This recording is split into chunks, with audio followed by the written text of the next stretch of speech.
My self doctor Manoj Kumar Sharma, government college Khetri, राजकीय महाविद्यालय खेतरी, सहायक आचार्य ईएफएम। आज हम बीकॉम पार्ट फर्स्ट के अंतर्गत ईएफएम पेपर फर्स्ट में व्यवसायिक अर्थशास्त्र में उत्पादन फलन का सिद्धांत, उत्पादन फलन का अर्थ, उसकी विशेषताएं, मान्यताओं के बारे में, अल्पकालीन उत्पादन फलन और दीर्घकालीन उत्पादन फलन और कॉपडगलस का सिद्धांत के बारे में चर्चा करेंगे। नेक्स्ट, एक व्यवसाय फर्म द्वारा किसी वस्तु के उत्पादन के लिए किन वस्तुओं अथवा पदार्थों का प्रयोग किया जाता है, उन्हें परंपरागत दृष्टिकोण के अनुसार उत्पादन के साधन कहा जाता है, परंतु आधुनिक अर्थ में उसे आधा और या आदान अथवा बढ़त कहते हैं। उत्पादन के लिए श्रम, पूंजी, भूमि और साहस तक संगठन साधनों का प्रयोग किया जाता है, उन्हें हम आधा कहते हैं। उत्पादन के इन विभिन्न साधनों और आधाओं के संयोग से वस्तुओं का जो उत्पादन होता है उसे हम उत्पादन या प्रदा कहते हैं, आउटपुट। उत्पादन सिद्धांत एक दी हुई तकनीक के अंतर्गत एक निश्चित उत्पादन अथवा प्रदा के लिए विभिन्न आधाओं के संयोग की समस्या का अध्ययन किया करता है। आधाओं और प्रदाओं के तकनीकी संबंध को उत्पादन सिद्धांत या उत्पादन फलन कहते हैं। नेक्स्ट, उत्पादन फलन का अर्थ क्या है। नेक्स्ट, आधाओं और प्रदाओं के फलनात्मक संबंध को उत्पादन फलन कहते हैं। उत्पादन फलन हमें यह बतलाता है कि समय की निश्चित अवधि में आधाओं के परिवर्तन से प्रदाओं में किस प्रकार कितनी मात्रा में परिवर्तन होता है, इनपुट से आउटपुट लेने में किस प्रकार परिवर्तन होता है। आधाओं की मात्रा अथवा प्रदा की मात्रा के मध्य भौतिक संबंध को उत्पादन फलन कहते हैं। इनमें मूल्यों, प्राइस का समावेश नहीं होता। इसे गणित की भाषा में निम्न प्रकार भी व्यक्त कर सकते हैं कि वस्तु की उत्पादन की मात्रा इक्वल टू फंक्शन कितनी मात्रा, और वस्तुएं कौन कौन सी है, ए बी सी डी, जो अलग अलग हो सकती है।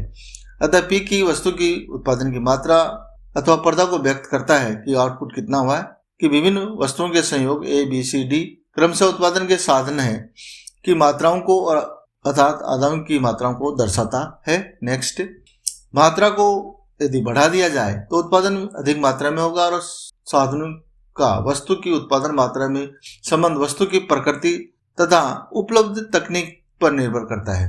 उदाहरण के लिए ले सकते हैं कि हम कृषि उपजों के लिए भूमि की अधिक मात्रा में आवश्यक होती है, जबकि बहुत सुंदर वस्तुकलाओं के लिए कुशल श्रम अधिक मात्रा में चाहिए। इस प्रकार उत्पादन फलन दी हुई टेक्निक के अंतर्गत साधनों तथा उत्पादन के मध्य संबंध बतलाता है। प्रोफेसर सैमुएल्सन के अनुसार कह सकते हैं कि उत्पादन फलन वह तकनीकी संबंध है जो हमें यह बताता है कि उत्पादन के साधनों के प्रत्येक समूह से कितना उत्पादन किया जा सकता है।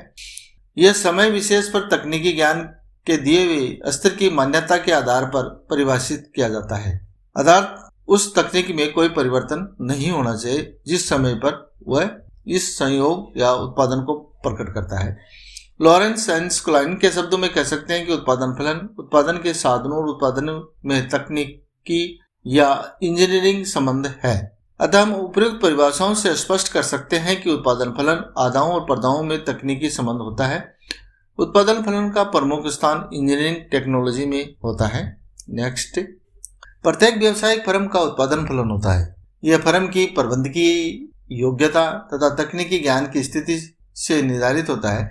यदि किसी फर्म की प्रबंधकीय योग्यता और तकनीकी ज्ञान में परिवर्तन होता है तो फर्म का पुराना उत्पादन फलन नष्ट हो जाएगा या भंग हो जाएगा, उसका स्थान एक नया उत्पादन फलन ले लेता है। नए उत्पादन फलन के अनुसार पूर्व ओरिजिनल इनपुट से आधाओं से प्रदा अथवा उत्पादन बढ़ जाता है, अथवा प्रारंभिक उत्पादन प्राप्त करने के लिए आधाओं की कम मात्रा की आवश्यकता होती है। एक फर्म दी हुई तकनीकी दशाओं के अंतर्गत अपने उत्पादन की मात्रा को दो प्रकार से बढ़ा सकती है। प्रथम, उत्पादन के कुछ साधनों को स्थिर रखकर उत्पादन के अन्य साधनों को बढ़ा दे। ऐसा प्राय अल्पकाल में होता है जब फर्म उत्पादन के सभी साधनों को परिवर्तित नहीं कर सकती। जब एक फर्म उत्पादन के कुछ साधनों को स्थिर रखकर अन्य साधनों को बढ़ाती है तो इसे अल्पकालीन उत्पादन फलन या परिवर्तनशील अनुपातों के नियम या उत्पत्ति के नियमों द्वारा प्रकट किया जाता है। नेक्स्ट, उत्पादन फलन की मान्यताएं हैं, उन्हीं मान्यताओं पर यह आधारित है। नेक्स्ट, उत्पादन फलन का संबंध किसी निश्चित समय अवधि से होता है। उसी निश्चित समय अवधि में ही वह उत्पादन फलन प्राप्त होता है। उत्पादन फलन में अल्पकाल में कुछ साधन स्थिर और कुछ परिवर्तनशील होते हैं। उत्पादन फलन में दीर्घकाल में फर्म उत्पादन के सभी साधनों में परिवर्तन कर सकती है।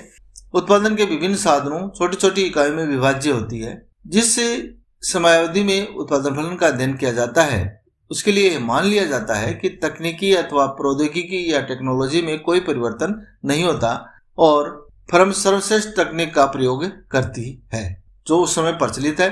इन मान्यताओं के आधार पर ही उत्पादन फलन आधारित है। नेक्स्ट, उत्पादन फलन की मान्यताओं एवं विशेष परिभाषाओं का अध्ययन करने से निम्न विशेषताएं प्राप्त होती है। नेक्स्ट, कि उत्पादन फलन आदाओं अथवा साधनों की भौतिक मात्रा तथा पर्दा या उत्पादन की भौतिक मात्रा में संबंध व्यक्त करता है। यह एक तकनीकी या इंजीनियरिंग की धारणा है। इसलिए उत्पादन फलन का स्थान मूल रूप से इंजीनियरिंग क्षेत्र में आता है। उत्पादन फलन की कोई मौद्रिक विशेषताएं नहीं होती। इसी प्रकार उत्पादन फलन की परिधि में मूल्यों का समावेश नहीं होता। अतः उत्पादन फलन आदाओं और पर्दाओं के मूल्य में पूर्णतः स्वतंत्र होता है, परंतु आदाओं और पर्दाओं के मूल्य ही फर्म के उत्पादन निर्णयों को प्रभावित करते हैं। फर्म इन मूल्यों के आधार पर यह निर्धारित करती है कि किस वस्तु का कितनी मात्रा में उत्पादन करे। नेक्स्ट, उत्पादन फलन का अध्ययन एक दी हुई तकनीकी या प्रौद्योगिकी के अंतर्गत किया जाता है। अतः तकनीकी परिवर्तित हो जाती है पर उत्पादन फलन भी परिवर्तित हो जाता है तथा फर्म को एक नया उत्पादन फलन प्राप्त होता है। नए उत्पादन फलन का तात्पर्य यह है कि फर्म साधनों की पहले जितनी मात्रा में अधिक उत्पादन प्राप्त करेगी अथवा पहले जितना उत्पादन प्राप्त करने के लिए साधनों की कम मात्रा लगानी पड़ेगी। उत्पादन फलन का संबंध एक विशेष समय अवधि से होता है। इस समय अवधि में एक उत्पादन फलन हो सकता है जो समय की अवधि परिवर्तित होने पर परिवर्तन हो सकता है। इसी प्रकार अलग दूसरी मान्यता है या विशेषता है, एक ही उत्पादन फलन के अंतर्गत एक साधन के स्थान पर दूसरे साधन को कम या अधिक मात्रा में प्रयोग करना संभव होता है। उदाहरण के लिए श्रम के स्थान पर पूंजी या पूंजी के स्थान पर श्रम का अधिक प्रयोग किया जा सकता है। नेक्स्ट, जब एक फर्म अपने उत्पादन फलन के अंतर्गत कुछ साधनों को स्थिर रखती है अथवा कुछ साधनों को परिवर्तित करती है तो इसे परिवर्तनशील अनुपातों के नियम या अल्पकालीन उत्पादन फलन के नाम से पुकारते हैं या जानते हैं। इसी प्रकार अल्पकाल में फर्म के लिए उत्पादन के सभी साधनों में परिवर्तन करना संभव नहीं होता। अल्पकाल में कुछ साधन स्थिर ही रहते हैं। इसी प्रकार अगली विशेषता, एक फर्म अपने उत्पादन फलन के अंतर्गत दीर्घकाल में सभी साधनों को परिवर्तित कर सकती है। ऐसी स्थिति में उत्पादन के सभी साधन परिवर्तनशील होते हैं और कोई भी साधन स्थिर नहीं होता। जब फर्म सभी साधनों को परिवर्तित करती है तो ऐसे उत्पादन फलन को दीर्घकालीन उत्पादन फलन या पैमाने के प्रतिफल के नाम से भी जाना जाता है। उत्पादन फलन प्रौद्योगिकी एवं तकनीकी का सारांश भी प्रस्तुत करता है।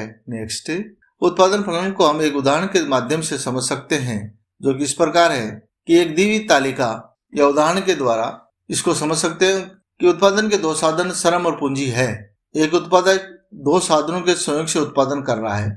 इन दोनों साधनों की विभिन्न मात्राओं के विभिन्न संयोगों से जो उत्पादन प्राप्त होता है उसे हम एक तालिका के रूप में देख सकते हैं। यह तालिका दो तरह रही है, टूट वे टाइप, जिसमें एक और पूंजी की इकाइयां और दूसरी ओर श्रम की इकाइयां दी हुई है जिनकी संख्या लगभग 9 है। पूंजी और श्रम के प्रत्येक संयोग से उत्पत्ति की मात्रा को श्रम और पूंजी की इकाइयों से सीधा संबंध बताया गया है।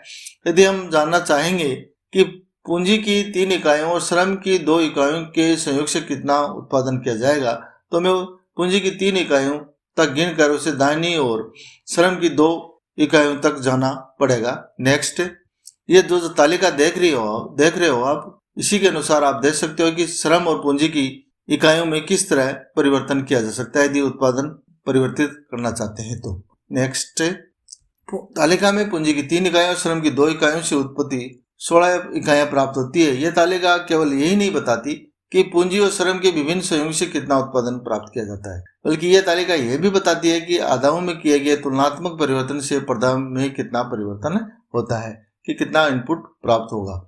यदि हम तालिका से केवल ऊपर की तरफ बढ़ते हैं तो हमें ज्ञात होता है कि पूंजी की मात्रा में परिवर्तन करने और श्रम की मात्रा को स्थिर रखने पर उत्पादन में किस प्रकार परिवर्तन होता है। इस प्रकार जब हम समानांतर बढ़ते हैं तब हमें यह ज्ञात होता है कि पूंजी की मात्रा को स्थिर रखकर श्रम की मात्रा में परिवर्तन करने पर उत्पादन में किस प्रकार परिवर्तन होता है। ये दोनों साधनों से में परिवर्तन किया जाता है तो हमें तिरछा बढ़ना होगा। तालिका उत्पादन फलन के संबंध में अत्यधिक महत्वपूर्ण है। इसकी सहायता से उत्पत्ति के नियम या पैमाने के प्रतिफल को भी स्पष्ट किया जा सकता है। नेक्स्ट है कोप डगलस उत्पादन फलन पर भी अपन चर्चा करें। यह अमेरिका के उद्योग निर्माणों में अनुभाश्रित अध्ययन के आधार पर कोप डगलस उत्पादन फलन का निर्माण सीनेटर पॉल एच डगलस तथा C.W. कोप द्वारा किया गया। यह रेखीय समरूप प्रथम श्रेणी का उत्पादन फलन है जो निर्माण उद्योगों में उत्पादन के लिए दो आधारों श्रम और पूंजी पर विचार करता है। इसका रूप या फलन इस प्रकार है। नेक्स्ट, इसको हम इस रूप में समीकरण के रूप में दे सकते हैं। I = KL power 2 A C1 minus power का 2 A, जबकि P = कुल मात्रा को उत्पादन है, टोटल आउटपुट कितना है। L श्रम की उद्योगों में विनियोजित इन्वेस्टमेंट नहीं है, श्रम की इकाइयां हैं, और C पूंजी की उद्योगों में विनियोजित मात्रा है। K तथा A दोनों धनात्मक स्थिर चर है तथा A < 1 है। कोप डगलस ने अपने अध्ययन में अमेरिका के निर्माण उद्योगों के लिए निम्न उत्पादन फलन परिभाषित किया जो इस प्रकार है कि उत्पादन फलन = 1.01 L की पावर 0.75 और C की पावर 0.25। अर्थात कहने का ये कह सकते हैं कि इस उत्पादन फलन के अनुसार निर्माण उद्योग में उत्पादन वृद्धि में 3/4 योगदान श्रम का और 1/4 योगदान पूंजी का होता है। Next, thank you.